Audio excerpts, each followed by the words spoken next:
In December 1986, the first pilot car rolled off a unique production line in Lansing, Michigan.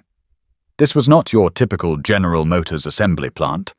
Workers moved in specialized teams from station to station, carefully hand-building each vehicle while robots shuttled the cars between workstations. When they finished, they signed their names on a craftsman log, taking personal responsibility for their work. This was the Reatta Craft Centre, and it existed to build one of the most ambitious American cars of the decade. The Buick Reatta was first conceived in the early 1980s as Buick's answer to a problem. The brand had no two-seat personal luxury car to compete against the Mercedes-Benz 380 SL Roadster. They looked back to the 1955 to 1957 Ford Thunderbird for inspiration, envisioning a modern American Grand Tourer that would elevate the entire Buick brand. The car was originally planned for a 1983 launch as an '84 model, but GM's massive reorganization delayed everything by more than 4 years. The company folded 5 divisional marketing and engineering divisions into 2 supergroups, BOC and CPC, creating chaos that pushed the Reatta back repeatedly. When series production finally began in January 1988, the Reatta offered something remarkable. It rode on a shortened version of the GME platform shared with the 7th-generation Buick Riviera, configured as a transverse front-engine, front-wheel drive 2-seater. Under the hood sat the LN3 3.8-liter V6, one of the first GM engines with port fuel injection, and a counter-rotating balance shaft for exceptional smoothness. Early models made 165 horsepower and 210 pound-feet of torque, though later production bumped that to 170 horsepower and 220 pound-feet. The car managed 0 to 60 miles per hour or 0 to 97 kilometers per hour in 9.0 seconds, which was not spectacular, but the Reatta was never about raw speed. The real innovation sat on the dashboard. The 1988 and 1989 Reattas featured an electronic control center touchscreen, making it only the second car ever to offer this technology, after the 1986 Buick Riviera. This was not a modern capacitive screen. Instead, it used rows of invisible mylar switches that detected pressure. The display even heated up when you touched the door handle, reducing startup delay. You could control radio and climate functions, set date reminders, access the trip computer, program an overspeed alarm, and even run diagnostics on the vehicle's electronic systems and sensors. There was a 5-band audio equalizer, stereo balancing, one-touch windshield defrost, and climate control showing internal and external temperatures with an animated digital fan. This was technology decades ahead of its time. But buyers found it confusing. The finicky touchscreen frustrated customers who just wanted to change the radio station without navigating menus. Buick discontinued it after 1989, fitting conventional controls to later models.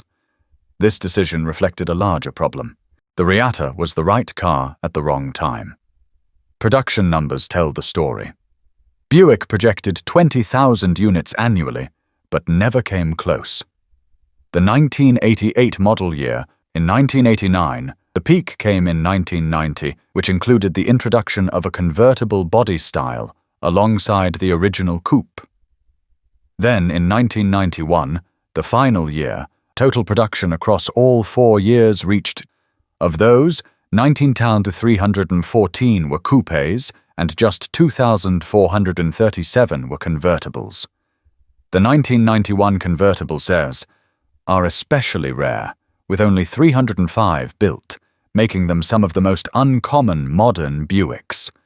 The original 1988 retail price was $25,000, equivalent to $66,467 in 2024 dollars.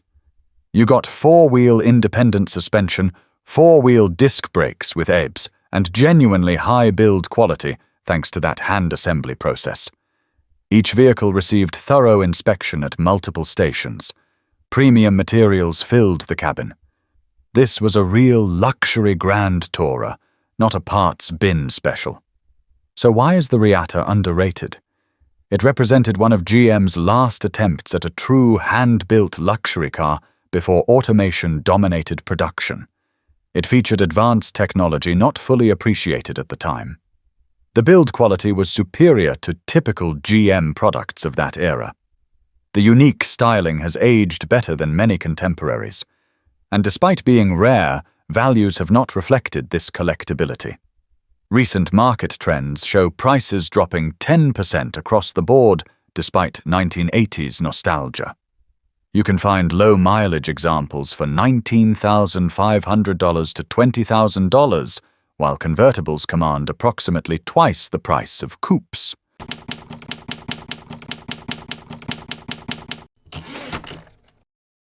Don Johnson had a dream. Not the Miami Vice actor, but Don D.A. Johnson, a talented designer who had worked for General Motors. In his spare time, he sketched what he called his dream car, a mid-engined American luxury sports car with dramatic European exotic styling. He pitched it to Cadillac management, certain they would love his vision of an American supercar. GM rejected it completely. They had no interest in his concepts, no matter how passionate he was about them. That rejection could have been the end of the story, but at the exact same time, a small company in Pompano Beach, Florida was looking for something new. Zimmer Motorcars Company had built its reputation on neoclassical luxury vehicles. From 1980 to 1988, they produced approximately 1,500 Golden Spirit models, using Ford Mustang running gear, creating long-hood, vintage-styled luxury cars for customers who wanted to stand out. But they were ready for a new model to supplement the Golden Spirit, something different from their usual retro approach. When they met Don Johnson, it was a perfect match. His design expertise met their production capability, and development began in 1984 and 1985. The result was the Zimmer Quicksilver, which entered production in 1986 and continued through 1988. Johnson's spare-time sketches evolved into a full production vehicle that blended neoclassical luxury themes with modern sports car design. The Quicksilver represented the most integrated and appealing implementation of the neoclassic theme in Zimmer's entire lineup, and it was built on one of the most unlikely platforms imaginable. Every Quicksilver started as a brand new Pontiac Fiero. Zimmer purchased complete donor cars, then completely dismantled them at their Pompano Beach factory for extensive structural modifications. They added a 13-inch section behind the rear wheels and another 16 inches just behind the front suspension. This meant the Quicksilver was 29 inches longer than a stock Fiero, completely transforming the proportions. The Fiero's bodywork was entirely replaced with new fiberglass panels featuring a long sloping nose, pop-up hidden headlamps, and distinctive luxury sports car styling. The result increased luggage space in both front and rear compared to the cramped Fiero. Under that dramatic body sat the Pontiac 2.8-litre V6 mated to a 3-speed automatic transmission. The engine produced 138 horsepower and 170 pound-feet of torque, which pushed the 2,120-pound car from to 60 miles per hour or 0 to 97 kilometers per hour in 8.3 seconds, with a top speed of 121 miles per hour or 195 kilometers per hour.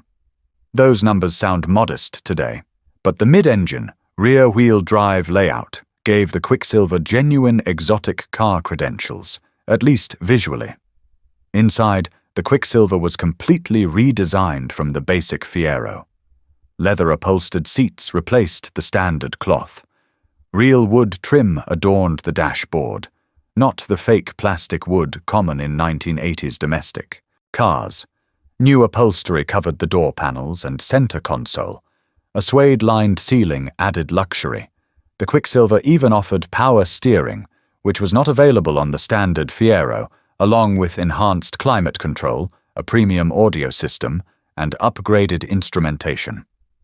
Zimmer built approximately 170 Quicksilvers total between 1986 and 1988, making it one of the rarest American sports cars of the 1980s. Fewer than 200 are believed to exist today. Yet current market values suggest you can find examples for under $20,000. A 1986 model with under 30,000 miles recently sold for $18,195. That rarity has not translated to extremely high values. Some examples have sold for less than well-maintained Fieros. Why did it fail commercially? The extremely high price premium over the base Fiero was hard to justify, especially when the Fiero itself had a troubled reputation. The car was released during the Fiero's most problematic years, when engine fires made headlines. Limited dealer network meant few people could even see one. Zimmer had only a handful of dealers, nothing like the nationwide coverage of major manufacturers. The exotic looks did not match the pedestrian performance, and the small production facility could not scale even if demand had materialized. The Quicksilver's production ended in 1988, coinciding with the Fiero's discontinuation. Zimmer could not continue without donor cars. One automotive publication tested the Quicksilver in 1988 and praised its distinctive styling, while noting the performance did not match the exotic appearance. One automotive enthusiast organization later featured a Zimmer Quicksilver in their collection, bringing renewed attention to this forgotten exotic, but collector interest remains minimal. Why is the Quicksilver underrated? It represents a unique American mid-engine sports car design, with hand-built craftsmanship rarely seen in American cars. The bold styling still stands out today. It embodies the entrepreneurial spirit of small manufacturers and represents Don Johnson's design vision finally realized. The engineering required to modify the Fiero platform so extensively was a genuine achievement. Those 29 inches added to the wheelbase required complete re-engineering of the structure, including new floor pans and body mounts. Each car took several weeks to build with individual attention.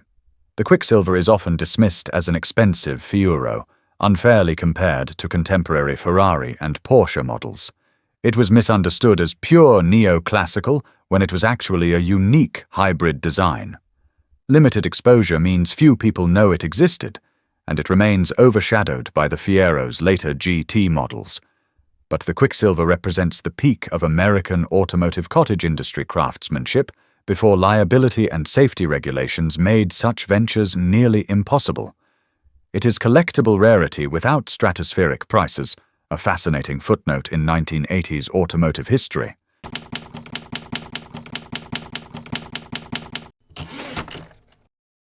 In the early 1980s, Mitsubishi made a bold decision. For years, they had relied on Chrysler Corporation to distribute their vehicles in the United States. Now they wanted independence.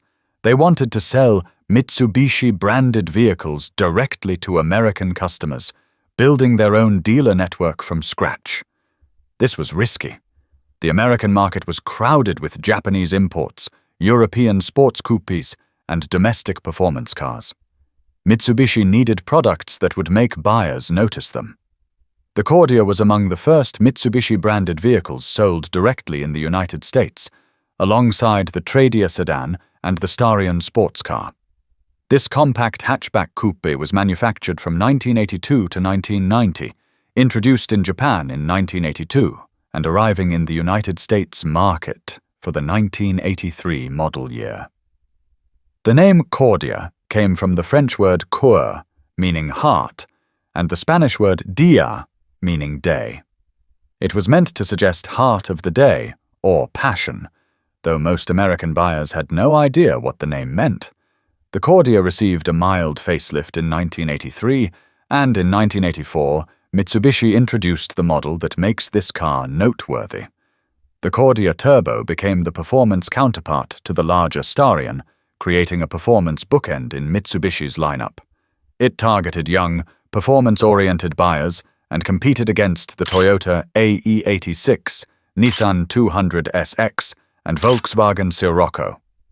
Mitsubishi emphasized technology and value, positioning the Cordia as an affordable sports coupe with advanced features. Early Cordia Turbos from 1982 to 1984 used an inline-4 turbocharged engine displacing 1,597 cubic centimeters or 1.6 liters, 114 brake horsepower or 85 kilowatts. These early models required premium fuel, which limited their appeal. In 1985, Mitsubishi modified the engine for unleaded fuel compatibility, 1.8 liters. Power output varied by market. European and UK versions made 135 horsepower or 99 kilowatts. The use received a detuned version, making 116 horsepower or 86.5 kilowatts to run on 87-octane unleaded fuel. Australian models split the difference at 129 horsepower or 96 kilowatts. Torque reached 175 Newton-meters or 129 pound-feet in United States specification. Performance was genuinely competitive. The 1985 1.6 Turbo achieved 0 to 60 miles per hour in 8.9 seconds and 0 to 100 kilometers per hour in 9.4 seconds. The quarter mile took 16.6 seconds and top speed reached 190 kilometers per hour or 118 miles per hour. The curb weight was only 970 kilograms or 2,138 pounds for the 1.6 Turbo, giving it an excellent power-to-weight ratio. This was a genuinely quick car for its time and class. Mitsubishi offered the Cordia with a 5-speed manual transmission as standard, but there was also a fascinating 4-speed manual with something called twin stick. This was a selectable reduction gear that provided 8 forward ratios total. The idea was to offer more gearing options for better fuel economy and performance, but the system confused many buyers. It did not actually improve fuel economy as promised, and the marketing failed to explain the benefits clearly. Most buyers preferred the conventional 5-speed manual, and the twin stick became a curiosity rather than a selling point. The other major technological feature was the optional electronic instrument cluster using LCD technology. This made the Cordia one of the first mass-market cars with an LCD digital dash.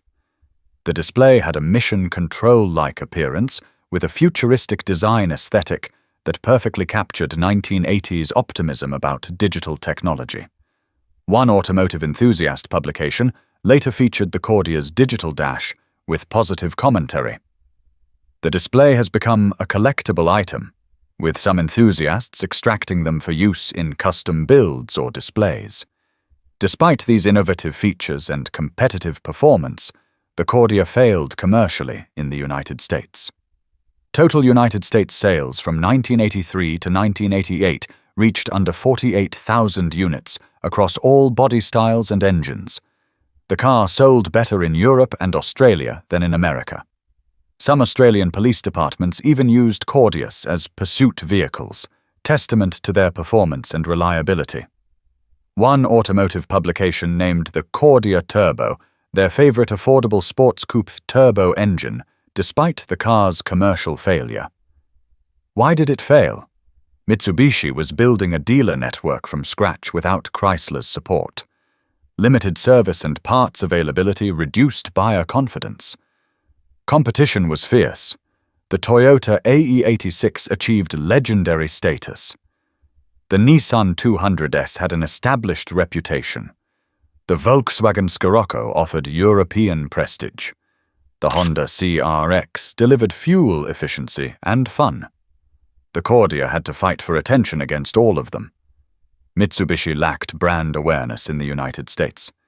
They were not perceived as a performance brand, and their marketing budget was limited. The polarizing wedge design was less dramatic than some competitors, and the hatchback format was less popular in the United States sports car market, where coupes dominated. So why is the Cordia Turbo underrated? It offered genuine performance credentials with competitive acceleration, excellent handling for a front-wheel drive car, and turbo power in an affordable package. The advanced technology included that LCD digital dashboard ahead of its time, optional four-wheel drive in the compact sports coupe segment in Japan, and sophisticated turbo engineering. The value proposition was exceptional. In Australia, the 1800 turbocharged Cordia achieved performance similar to cars 3 times its price, earning a reputation as a giant killer and the performance bargain of the mid-1980s. One publication praised the turbo engine despite commercial failure. The build quality reflected Japanese reliability. The platform was well engineered with durable mechanicals. The Cordia represented Japanese technological innovation and was an important step in Mitsubishi's United States expansion. It was an early example of affordable turbo performance in a mass-market package. The Cordia's engineering formed the basis for later Mitsubishi performance models, proving the design was sound even if the marketing was not. Very few Cordias survive today in good condition, making them extremely rare at car shows. The low original sales mean few survivors, and they are not widely collected, so values remain modest. A 1995 Cordia 1.8 GSR Turbo recently sold for £4,500, showing how affordable these technological pioneers have become. The Cordia represented Mitsubishi's belief that Americans wanted affordable, technologically advanced sports coupes. The market proved smaller than anticipated, but the car itself was far better than its sales figures suggest. It vanished from our collective memory very quickly, but it deserves recognition as one of the most underrated sports coupes of the 1980s.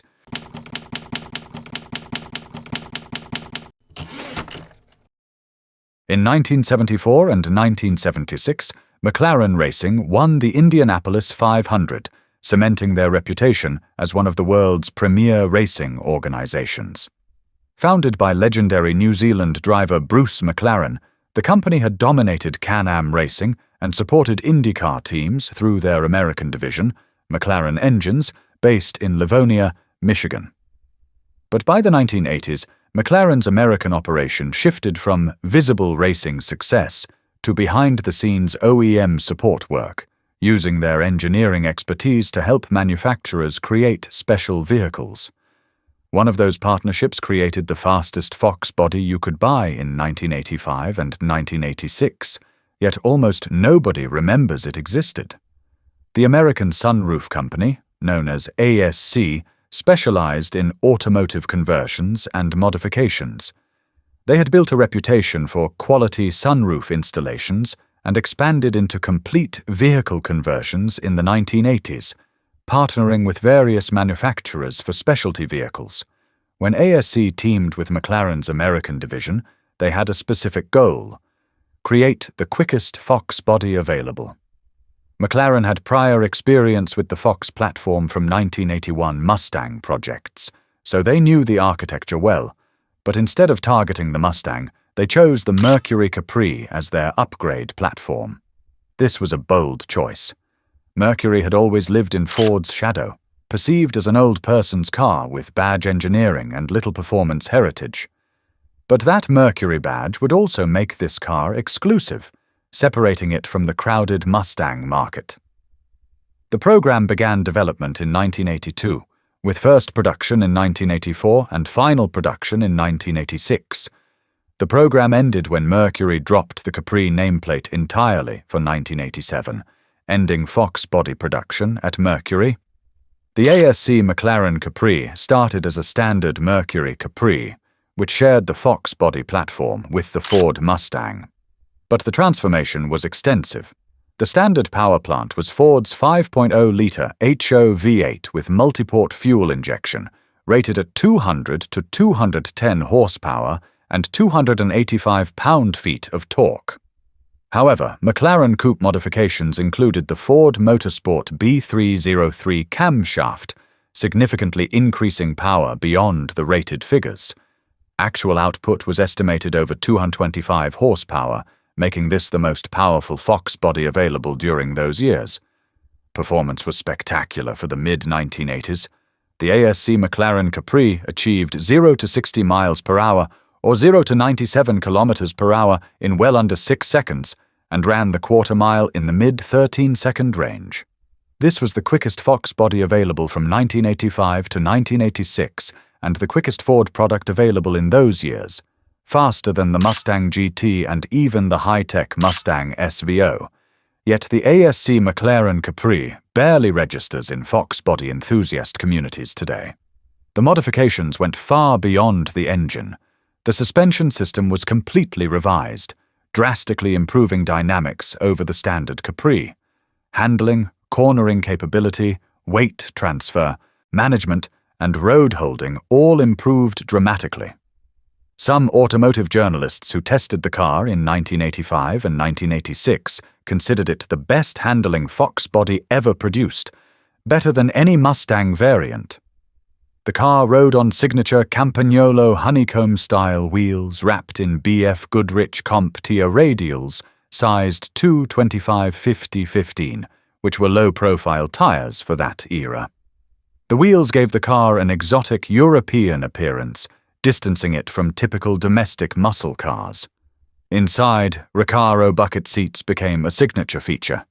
These German racing seats offered superior support and comfort, adding performance car authenticity and representing a major upgrade over standard Ford seats. The interior featured premium materials throughout, enhanced instrumentation, leather appointments, and McLaren-branded elements. Outside, the coupe versions received extensive body modifications, including a windshield rake pushed back 10 degrees, which required extensive body reconfiguration and improved aerodynamics.